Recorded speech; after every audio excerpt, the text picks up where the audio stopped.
Shut up and sit down.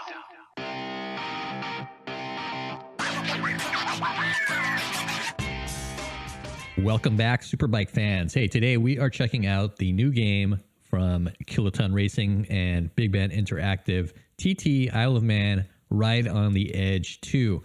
I'm just going to jump right into it. We're going to take this Norton Superbike out from John McGinnis. He rode this. This is a 2017. We're going to jump right on the main TT course, and I'm going to give you my first impressions. First things first, though, it does appear that the Isle of Man has canceled the 2020 version of the real TT races.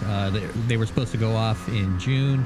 They had talked about possibly pushing it to August, but now it has officially been canceled for the year 2020 because of the coronavirus pandemic that's going on right now. Stay safe, everyone, and man, this game is going to be the closest we're going to get to the TT in 2020. So again, my first impressions, I did not play the first game, Isle of Man TT. I know from reviews that I've read, it kind of got panned a little bit, you know, not very good physics, and just wasn't that good. So I'm taking a look at this version of the game, the second one, and from first impressions, I'm going to say it is not bad. Recently, the most recent road racing game that I have played is MotoGP 19, and I played that quite a bit, and I thought the physics in that game were great compared to the previous games that I had played in that series. And you know, you had a lot of control over the rider and the bike. Isle of Man TT number 2, it's not quite at that level, I don't think. It does feel good. Believe me, it's not that bad. Right now, I am riding with all of the rider aids set to low. It has rider aids for anti-wheelie, ABS, traction control, and anti-stoppy. Whoa, I just rubbed up against that. And your anti-stoppy rider aids. If you do turn those all off, it can be pretty difficult to handle these super bikes. But I don't know if they handle... It's difficult in a good way. It just feels a little weird, especially the wheeling. If you're tilted any little bit, you're probably going to crash. Maybe with a little bit more practice, I'd get a little bit better at that. But man, those are the scariest part. When you go over a little crest like that, I was not ready for that. I don't know this course that well.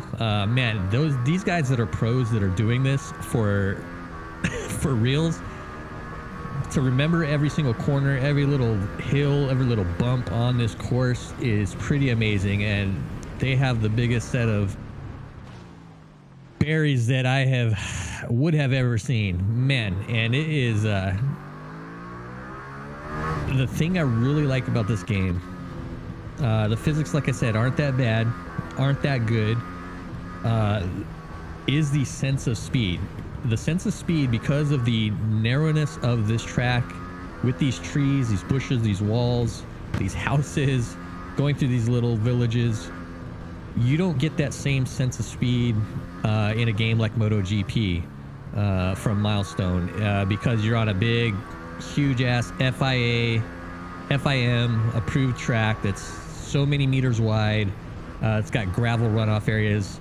You make a mistake here, you are gonna die, pretty much. The trees, the graphics on this game, I think they look really good. The sound in the bike, and I prefer playing all of these games. I play all my motocross games and MotoGP games in first person, especially with the helmet view, with the visor down. The sound of the wind, it was done really, really well. When you're tucked in behind the windscreen, it gets muffled a little bit. When you pop up, it then is a little bit more, you hear the wind buffeting your helmet around. I really like that. That adds a lot of realism and immersion into this view, and I really, really like that. Back to the controls. Pretty much it's just gas, throttle. There is no clutch that I could find in the controls. You can do automatic or manual transmission. I'm using manual. I could not... I don't like the way the rider tuck and sit up mechanic works.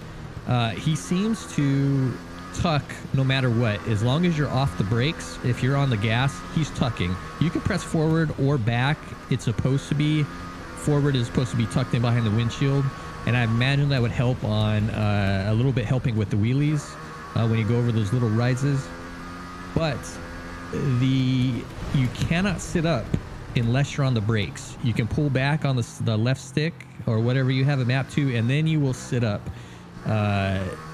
If you are on the gas at all, though, you cannot sit up at all, and I kind of don't like that. I wish I had the control over my rider. You hit a curb, you're going down. All right, guys, so that's my first impressions of this game. I'm going to put in a little bit more time. I'm going to go through career with you guys. My first impression, though, my gut feeling is I think this is a buy. If you bought the first one and you really didn't like it, don't buy this game. If you're a fan of MotoGP and you're really a fan of the TT, I would recommend maybe picking this up. I want to get better at running this full TT course. I think it's awesome. All right, guys, stay tuned for more episodes featuring the Isle of Man TT2. I'm going to go through career again, like I said. Hope you enjoyed this video. Hit that subscribe button. Leave me some comments. Let me know what you think, and I'll talk to you on the next one.